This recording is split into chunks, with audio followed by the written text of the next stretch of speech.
The city of Los Angeles is a place of contradictions. Sunlit boulevards lined with palm trees, the glamour of Hollywood just blocks away from streets where desperation lingers in every shadow. And nestled in its downtown core is a building that has long carried a reputation steeped in darkness: the Cecil Hotel. From the outside, the Cecil stands like any other aging high-rise. A faded brick facade, rows of windows reflecting smog-stained skies. Tourists pass by without giving it a second glance, yet inside its walls, countless stories of violence, tragedy, and despair have unfolded. The building has earned a chilling nickname: the Hotel of Death. For decades, the Cecil was home to drifters, addicts, and the desperate. It was a place where people could vanish into anonymity, where the forgotten of society disappeared behind heavy doors. And in 2013, this sinister backdrop became the stage for one of the Internet age's most infamous mysteries: the case of Elisa Lam. Elisa was a 21-year-old student from Vancouver, Canada. She was adventurous, curious, and like many young travelers, eager to see the world beyond her home. She checked into the Cecil in late January, planning to explore Los Angeles. To her, it was just a stop along her journey. To the rest of us, it would become her final destination. At first, Elisa's trip seemed unremarkable. She posted updates on her Tumblr blog, mused about her feelings, and shared little observations about life. To friends and family, she was the same Elisa they had always known: bright, quirky, and imaginative. But soon, cracks began to show. Guests at the hotel later recalled her behavior as odd. She had been placed in a shared room with other travelers, but after complaints about her strange actions, the hotel moved her to a room of her own. Something was unsettling about her presence, something fragile, as though she was caught in a storm only she could see. February 1st, 2013, Elisa's parents in Vancouver stopped hearing from her. She had been calling them daily, a habit she never broke while traveling. That silence was the first ripple of unease. They reported her missing to the Los Angeles Police Department. Days passed with no sign of her. Search teams canvassed downtown, distributing flyers with her picture. Police scoured the Cecil, interviewing guests and employees. But the building was labyrinthine, with narrow hallways, blind corners, and countless rooms. Elisa had simply vanished. Then, the police released a piece of evidence that would shock the world. From the hotel's surveillance system came a 2.5-minute video that would become infamous: the elevator footage. In it, Elisa steps into the elevator wearing a red hoodie and shorts.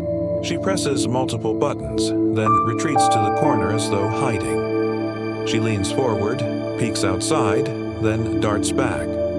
She makes strange gestures with her hands, as if speaking to someone unseen. At times, it seems as though she is terrified.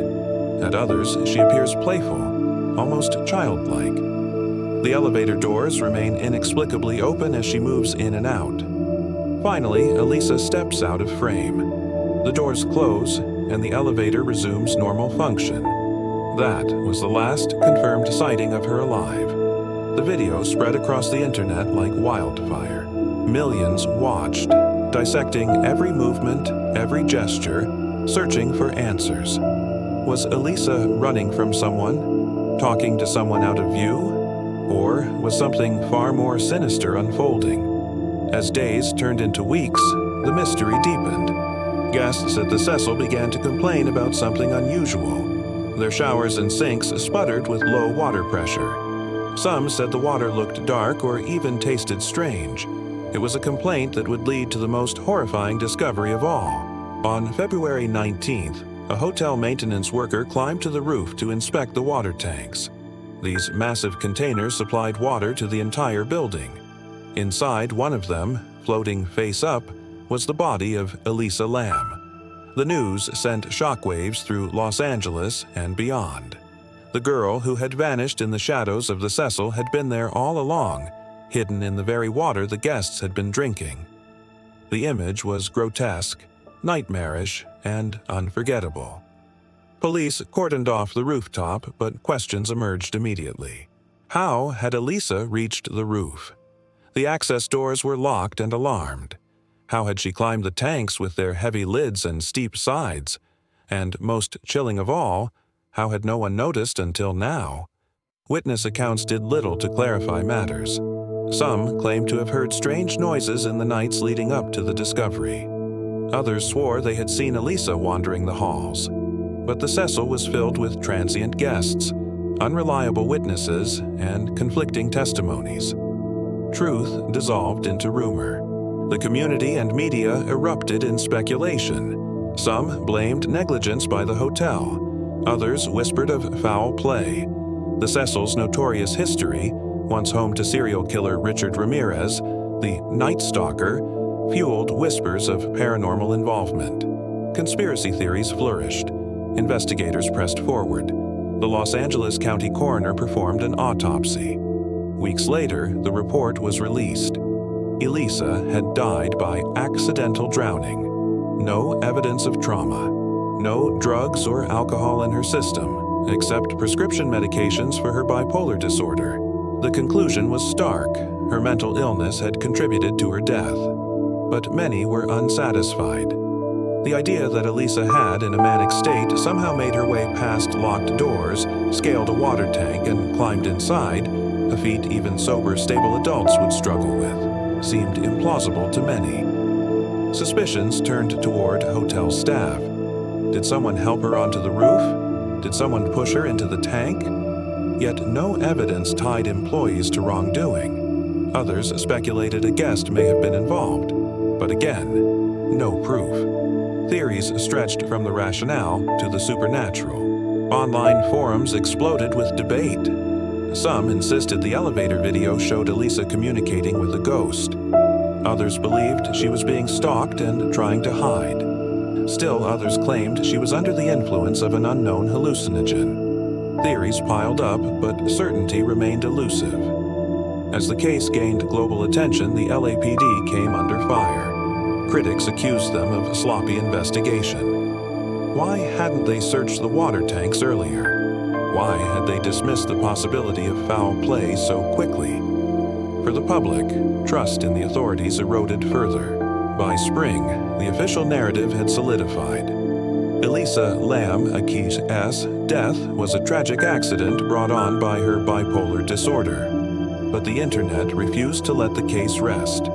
Documentaries, podcasts, and blogs dissected every second of footage, every word of the autopsy report, every rumor about the Cecil Hotel.